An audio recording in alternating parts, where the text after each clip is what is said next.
Andrews has been calling the shots as one of ESPN's most popular sideline reporters. Thumbs up to Penn State. Hey, thanks a lot, Aaron. With her outgoing style and cover girl look, she's considered one of her network's rising stars. Coach, what was your message there in that huddle? But this summer, the tables turned. Instead of reporting the news, Erin found herself in the headlines when a peeping Tom secretly videotaped her naked in a hotel room and posted it on the internet. It spread like wildfire. Beautiful young ESPN sportscaster on the road. Little does she know that even though she's behind closed doors, she's being videoed. Erin, furious and humiliated, refused to comment publicly.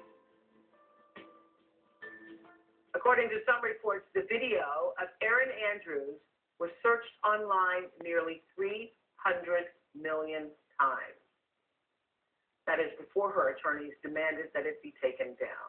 And Erin has never spoken publicly about this until now. She says this will be her first and her last interview about this topic. So thank you for talking to me. Thank you for having me. So how are you doing?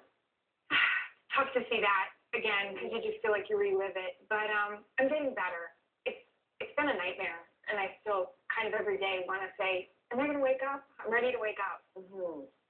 So tell me, you were in the hotel, and as I watched the story, unfold, I'm thinking, was the camera put there specifically for you, or was the peeping Tom just looking for whoever would be in that room? Do you know? Right now, I don't know those things. I'm not really at liberty to say, address that, but I don't know. You don't know? No, I do know that I am a victim of a stalker because we know that this happened in at least 2 rooms. They got me in at least 2 rooms. Okay. So how did you come to know that the video existed? I was out of town working an event for ESPN, and I got a phone call. I was tipped off by somebody that I knew, and he said, you need to check this out. People are saying this is you on the internet naked. And you did check it out? I laughed at him. Yeah. I said, no, it's not.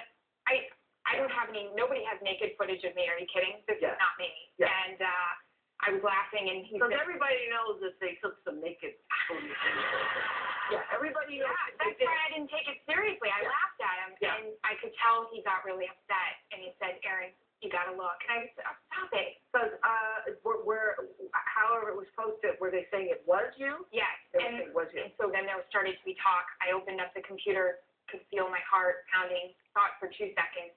And knew it was you. And knew it was you. Yeah. But I always think of this as just a violation.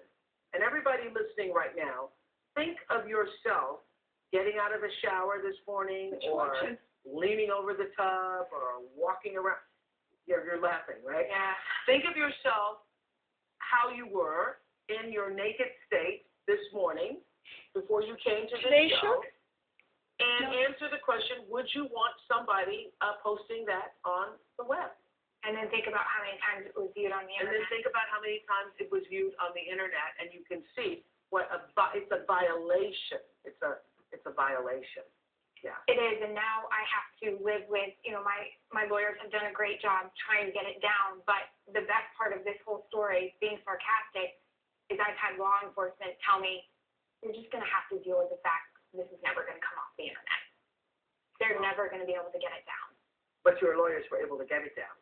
Not all of it. Not all of it. It keeps popping up. I mean, people have such a good time trying to put it back up. The images are still up. And so, obviously, I haven't seen it. So, were you just walking around? And I heard you were ironing or something. I was getting ready to go work a college football game, and at least one of the videos I was able to identify. Yeah. How do you feel when you hear people say this? And I'm sure you've heard people say that it could have been a publicity stunt because you apparently look so good in it that who looks that good walking around, naked? How do you feel when you hear that? Disappointed. Yeah. Especially when it came from females as well. Yeah. I would never do this to myself. Yeah. Does it feel like a re-violation? Absolutely. Yeah. It does. Yeah. Okay, so who did you call first? My mom and dad. Called your mom and dad. And what did you say when she called you? Were you Well, she was melting down, and I tried to calm her down, and I was dying inside, and just tried to get the facts: who, what, where, when, how, why. Yeah. Get her focused. So you were saying earlier that you just were saying to me that it was like your eyes are watering. It's my dad. Your dad. And it was such a painful phone call. I mean, having to call my parents, and they thought I was physically injured, how bad I was screaming. I kept screaming, I'm done. My career is over. I'm done. And get it off the internet. Get it off. We'll be right back. Coming up, what Erin wants to say to the bloggers, paparazzi, and news media who played the nude video. And later, the Catholic priest, the divorcee, and the scandalous affair that made national headlines.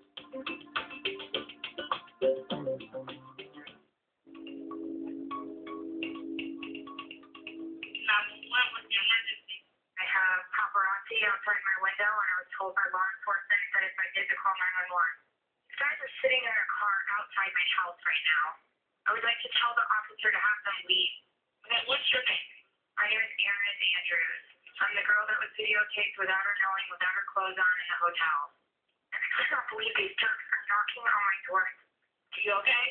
Yes, I did nothing wrong, and it sucks. I'm sorry. After a Peeping Tom's video of ESPN reporter Erin Andrews went viral on the internet, she was hounded by paparazzi. So it just continued. It continued, and it's hard being a journalist. People have a story that they have to cover, but I just kept feeling like I was continuing to be victimized. I did nothing wrong.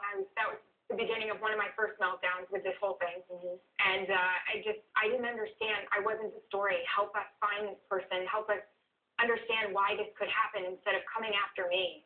Well, there was a lot of news coverage of Erin's story, and a few outlets chose to show the video or stills of the video, and you say that infuriated you even more because it was horrifying. It was reliving it. Like I said, I understand you have a story to cover, but it's almost like you're glorifying it. Hey, check out this video. Check out these pictures. There was no need to show those. I'm a crime victim. I didn't want to share those pictures or those videos with anyone at all, and I really felt like the focus needed to be on how could video voyeurism happen? Why is this allowed to happen? How do we find this person? And why are you allowed to keep this stuff on the internet? And I understand some of the blogging must have upset you too. Message boards, blogs, you kind of have thick skin. You have to deal with it. But I don't think you should have to deal with something like this. I don't think anybody should. And, through this whole thing, I have had a number of victims just say, please fight this because you seem to have the power and we didn't have the voice. And if you can, do it. Yeah, and this really is about privacy laws. A person has the right to walk around their house however they choose to, bending over your tub. Okay? And now watch. Now everybody's going to think about this when you're bending over the tub. Yeah, when you're working. Okay. So how has this changed you? You don't want to bend over your tub at all, right? You're anxious. You're paranoid. I mean, staying here in Chicago was the first time I was in a hotel by myself. I basically, even if I'm in a hotel or in my house, I feel like I'm being videotaped. But this is interesting because I know you're not going to be able to answer the question, but somebody must have known you were going to be in those particular hotel rooms. But I know you guys are trying to track down the person, so I don't want to do anything that interferes with that. But I could almost be certain that nobody filmed you in the hotel room here in Chicago. Okay? We looked for cameras. Yeah, we were looking for cameras. You just do. Does it make you paranoid? Yeah. I'm anxious a lot now. So football season starting up. Are you anxious about going back on camera? Are you anxious about all of this has happened and how that now affects your ability to work? I'm excited to get back to work. I feel like it's really going to help me heal the wounds, ready to get on the field. But you worry. I'm going to be surrounded by a lot of people that are at games, and people are going to say stuff. And I'm also back on the road. I'm in the hotel again. And that makes you feel? I think it'll always make me feel nervous. But I also feel it's my duty to come out and show this person, you know what?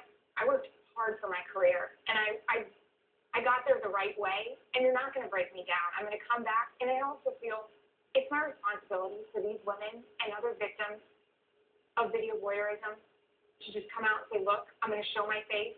I'm going to get back to work. let's do it. You can too. So you had said to the producers that this was going to be the first and last time you talked about it. Yeah. Why? It's not easy to do. To be honest with you, I didn't even want to do an interview at all. I felt I just wanted to get back to work. I wanted to ignore it and move on. I do feel like there is a responsibility for me now because I am able to have the power to come share it with you. And I do want to set the record straight. I want people to know how this affected me, but I'm not going away. I'm going back to work. Good for you. Good.